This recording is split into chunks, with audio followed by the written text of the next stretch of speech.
When we think of the internet, we think of what we see every day. Google, YouTube, Instagram, Reddit, Wikipedia. But these sites are just the surface, the brightly lit storefronts on a much larger, stranger network. Beneath them lies an older, quieter, and in many ways forgotten version of the web. A version filled with abandoned pages, broken links, invisible databases, and secret protocols that still exist. You won't find them in your feed. You won't hear about them from influencers. And most people have no idea they're still out there. Welcome to WebWhirlpool. Today, we dive into the hidden internet that still exists, a tour through the dusty corners of cyberspace, where ghosts of the early web still live, strange systems still function, and forgotten parts of the internet continue running in silence. Let's begin. 1. Dead websites that never died. Some websites were created decades ago. They haven't been updated in years. Their creators moved on. Some even passed away. But the sites are still up. They sit in obscure corners of the internet, untouched, unvisited, and preserved in their original form. Like digital fossils. There are thousands of them. Old personal blogs. Fan pages for 90s TV shows. Early HTML experiments. Art projects. Diaries from the dawn of the web. No one maintains them. But no one takes them down either. Sometimes, these pages include broken guestbooks, outdated email addresses, links to websites that no longer exist. But they're still here, scattered, fragile, and eerie in their permanence. They remind us that nothing online ever truly disappears. 2. The forgotten file servers. Before cloud storage, before Google Drive, before Dropbox, there were open FTP servers. And believe it or not, some of them are still active. These servers were used to share files, music, documents, research papers, photos, often with no password, no index, no interface. Just raw files, sitting in folders. Some universities and institutions still have open FTPs live today. They contain everything from outdated software to obscure scientific datasets to long-lost text files. You can access many of them with a simple FTP client. No flashy UI. No algorithm. Just digital shelves of old information. Unorganized. Unguarded. Unexplored. 3. Protocols that never left. The modern web runs on HTTP and HTTPS. But long before that, the internet used other protocols, like Gopher, Telnet, and IRC. And here's the weird part, some of those systems still work. Gopher, for example, was a precursor to the modern web. It used menus instead of pages.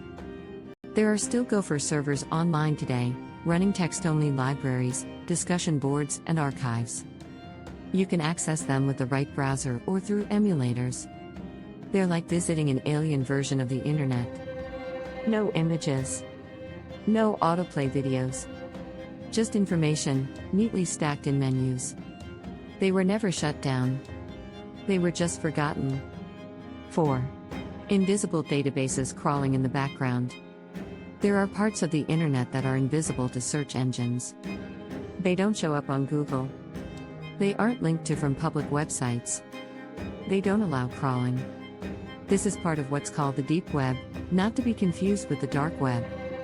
The deep web includes things like library catalogs, government data portals, archived medical research, old academic journal indexes, intranet systems from defunct companies. These are fully functional systems, some of them decades old, still sitting on public IPs, rarely visited, still running queries and storing results.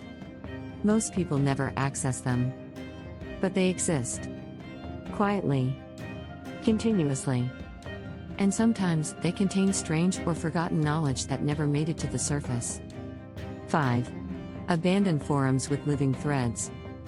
Go far enough into the internet and you'll find forums that haven't been updated in years, yet someone is still posting. A question from 2006 gets a reply in 2023. No likes. No views. No fanfare. Just two people, strangers, perhaps bots, communicating across time. These ghost forums are eerie. No moderation. No rules. No social capital. Just raw, human curiosity drifting in the void.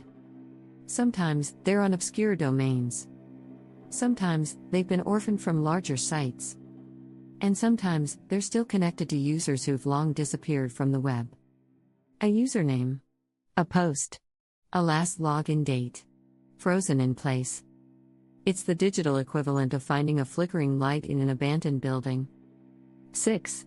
Sites no one can delete. Then there are sites that were created long ago and can't be deleted. Why? Because their creators lost access to the server. Or because they were made on platforms that no longer exist. Or because they were minted as static files, permanently hosted on uncensorable networks. Some exist on the Interplanetary File System, IPFS, a decentralized web where files, once uploaded, cannot be altered or erased unless every host agrees. Others were created on now-defunct platforms, but their DNS records still point somewhere. These sites serve nothing. Yet technically still exist. You can still ping them. Still trace their routes. Still feel their digital heartbeat. They're like haunted houses on the internet, no one home, but the lights still on. 7. The digital underground. Beyond the forgotten pages and protocols, there's also the living hidden internet, corners where people still gather, quietly and deliberately, away from the noise of the mainstream. Private mailing lists. Invite-only IRC channels. Self-hosted networks built by hobbyists who refuse to be part of the cloud. These aren't illegal. They're just invisible. They exist in part because their communities value silence. They don't advertise. They don't chase growth. They just persist. And they're often filled with people who know far more about the internet than you or I. To them, the modern web is a stage play. They're still in the basement, soldering the wires. So what does all this mean? It means the internet is not one place. It's not one interface. It's not one moment in time. It's a living archive. A decaying library. A million lost rooms with doors still unlocked. While we spend our time in polished apps and curated timelines, there are entire regions of the internet still out there, unbranded, unoptimized, and untouched by the modern algorithm. They aren't gone. They're just ignored. And sometimes, those are the places worth visiting. So next time you browse the web, remember, you're only seeing the top layer. And beneath it, the whirlpool still spins. You've been watching WebWhirlpool. Stay curious. And keep exploring.